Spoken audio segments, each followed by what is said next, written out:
শুভ সকাল, আসসালামু আলাইকুম। কেমন আছেন সবাই? আশা করি ভালো। আলহামদুলিল্লাহ আমরাও ভালো আছি।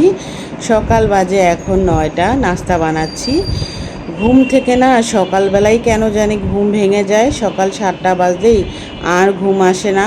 অনেক কষ্ট করে একটু বিছানায় শুয়ে থাকি, তারপরে উঠে যাই, উঠে রান্নাঘরে এসে নাস্তা বানাই। আজকে আবার প্রতিদিন যে ফ্রিজে আটার ডো বানায় রাখি সেটা শেষ হয়ে গেছিলো, এর জন্য বেশি করে আটার ডো বানায় রাখতেছি, জানি ২-৩ দিন আর আমার আটা ডো বানাইতে না হয়। এভাবে বানায় ফ্রিজে রেখে দিব, তাহলে ২-৩ দিন আর আমার ঝামেলা নেই। তো এখানে আবার রুটি বানাচ্ছিলাম। নিধির বাবা আর আমি রুটি খাবো। ওকে ঘুম থেকে ডাকছিলাম, ও উঠছে না। কারণ দেখা যায় প্রতিদিন রাত্রে ২টা-২.৫টা পর্যন্ত টিভি দেখে, তারপরে মোবাইল দেখে, এগুলো করে রাত্রে ঘুমায় অনেক দেরি করে।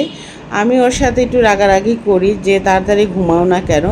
আমি আবার ঘুমায় যাই। দেখা যায় আমি যদি ২-৩ দিন এরকম রাত জাগি, তাহলে সকালবেলা আবার আমি অসুস্থ হয়ে যাই।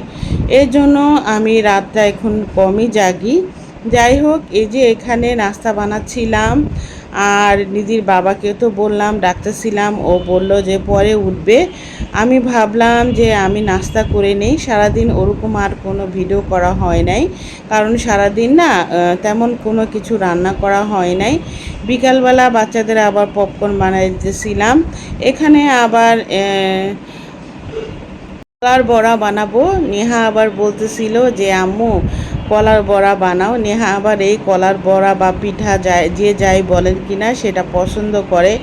তাই ভাবলাম যে একটা কলা দিয়ে অল্প করে বানাই দেই, কারণ ভাজা পোড়া ঘরে একটু কম খাওয়ারই চেষ্টা করি। তারপরে দেখা যায় মাঝে মধ্যে ঘরে বানানো হয়, বাইরেরটা কম খাওয়া হয়। আর পপকর্ন তো বরাবরই আমার ঘরে সবাই পছন্দ করে, এর জন্য সবসময় পপকর্নটা বিকাল হলে ওদেরকে একটু ভেজে দেই।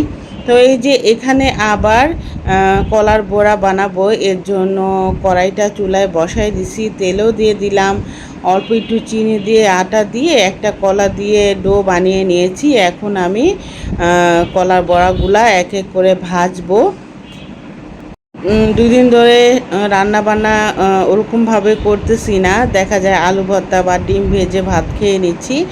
রান্না করতে বেশি একটা ভালো লাগে না। অনেক সময় দেখা যায় যে রান্না করতেই ভালো লাগে না, কোনো কাজ করতেই ভালো লাগে না। আসলে এরকমই ২ দিন আমি পার করতেছি। সংসারের টুকিটাকি কাজও বেশি একটা করতেছি না, রেস্ট নিতেছি। সবাই আমার জন্য দোয়া করবেন, আমিও আপনাদের জন্য দোয়া করি। আল্লাহ জানে আপনাদের ভালো রাখে। আর সবাই সুন্দর সুন্দর কমেন্ট করতেছেন, আপনাদের অনেক ধন্যবাদ। আপনারা অনেক সুন্দর কমেন্ট করেন। আপনাদের এই কমেন্ট পড়ে আমি আরও ব্লগ বানানোর আগ্রহ আমার বেড়ে যায়। যাই হোক, এই যে আপনাদের সাথে কথা বলতে বলতে আমার কলার বড়া হয়ে গেছে। এখন আমি এক এক করে তুলে নিব প্লেটে। গতকাল রাত্রে আবার আমার ছোট বোনের বাসার গাছে আমড়া হয়েছে, আমড়া পাঠাইছিল। আমড়াগুলা এত টাটকা ছিল, আমরা অনেক সবাই মিলে মজা করে খাইছি। তো দেখেন, পাশে বোনের বাসা, তারপরও যাওয়া হয় না। যার যার মানে ব্যস্ততার জীবন সবাই পার করতেছে, বোনও আসে না, আমিও যাই না। আসলে সংসারে টুকিটাকি কাজ করতেই সময় শেষ হয়ে যায়। কোথাও যে যাব, একটু বসে গল্প করব, সেটাও টাইম হয় না। আর আমি মাঝে মধ্যে ভাবি, যদি আমরা দূরে থাকতাম তাহলে তো মনে হয় বছরও একবার দেখা হইতো না। যেমন আমার ভাই ঢাকার ভিতরেই থাকে, একটু দূরে, তারপরে দেখা যায় ১ বছরের ভিতরে দেখা হয় না। মামা আসছে বিদায় ভাই ২ বার আসছে, এছাড়া কিন্তু ভাইও আসে না, ভাইয়ের মেয়েরও আসে না, আমরাও যাই না। আর এই যে দেখেন, কাছে বোনরা থাকে, খালাতো বোনরা, দেখা যায় সংসারে টুকিটাকি কাজ করার জন্য বা নিজে সংসারে ব্যস্ততা থাকার কারণে কারোর সাথে কারো দেখা হয় না। আর বোনেরা যখন একসাথে হই তখন আর বাসায় আসতে মন চায় না, তখন মনে হয় গল্পই আমাদের শেষ হয় না। আমি মনে করি প্রত্যেকটা ফ্যামিলিরই এরকম হয় আমার মতো। আসলে বোনরা একসাথে হইলে এত সুন্দর গল্প করি, অনেক সুন্দর সুন্দর মুহূর্ত আমরা পার করি। আমাদের যে কখন সময় চলে যায় আমরা ভাবতেও পারি না। মাঝে মধ্যে দেখা যায় যাই বা ও আসে খুব কম। বললাম না সেদিন দেখা গেল দুপুর টাইমে নিচে দোকানে দেখা হয়েছিল, রাস্তায় প্রায় 1.5 ঘন্টার মধ্যে গল্প করছি। কোথা দিয়ে যে রাস্তায় দাঁড়ায় দাঁড়ায় গল্প করছি, কোথায় দিয়ে যে সময় চলে গেছে বলতেও পারি নাই। আর এই যে এখানে বিকালে নাস্তাটা ভেজে নিচ্ছিলাম। আর আমরা বোনেরা মাশাল্লাহ অনেক মিল। আমরা আসলে গল্প বললে অনেক গল্প বলি। আর জীবনটা কি অদ্ভুত না, ছোটকালে যেই ভাইয়ের সাথে একসাথে বড় হয়েছি আর এখন সেই ভাইয়ের সাথে বছরে একবারও দেখা হয় না। আর যাদের ভাই বোন বেশি দূরে দূরে থাকে তাদেরও মনে হয় আমার মতোই। তো যখন মনে পড়ে তখন খুবই খারাপ লাগে। আসলে ভাই বোনের সম্পর্ক যতই কাটাকাটি হোক, কথা কাটাকাটি হোক, ঝগড়া হোক, দিন শেষে কিন্তু একই হয়ে যায়। তো সবাই আমার ভাইয়ের জন্য দোয়া করবেন, আল্লাহ জানি ওকে নেক হায়াত দান করে। তো মাঝে মধ্যে খুবই কষ্ট লাগে, মনে চায় যাইতে কিন্তু যাইতে পারি না। দেখা যায় মেয়েদের পরীক্ষা, আবার মেয়েরা এত দূর যাইতে চায় না। আমার মেয়েরা বাসে চড়তে পারে না, এটা শুনে হয়তো অনেকে অবাক হইতে পারেন। বাসে দিতে যায় অনেক কষ্ট করে, মাঝে মধ্যে দেখা যায় কাছে তো মানে মন খারাপ করে, তারপরে কিছু করার নাই, যাওয়া লাগে।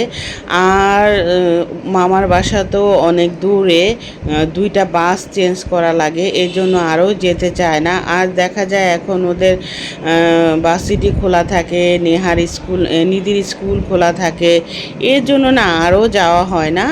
আর এরই মধ্যে দেখেন ঝুম বৃষ্টি আসছিল। বৃষ্টি তো আমার বরাবরই ভালো লাগে, তাই আপনাদের জন্য একটু বৃষ্টি আর কি ভিডিও করছি। বৃষ্টি আমার কাছে খুবই ভালো লাগে। বৃষ্টি দেখলে না আমার ছোটোকালের কথা অনেক মনে পড়ে যায়। এখনকার বাচ্চারা দেখা যায় বৃষ্টিতে ভিজলে কত সমস্যা হয়ে যায়, জ্বর আসে।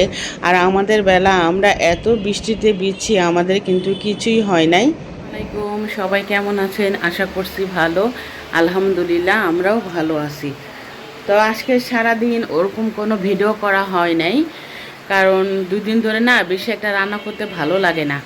অনেক সময় হয় না, সংসারে কাজ করতে করতে শরীরটা একদম ক্লান্ত হয়ে যায়, সংসারে কোনো কাজ আর করতে ভালো লাগে না।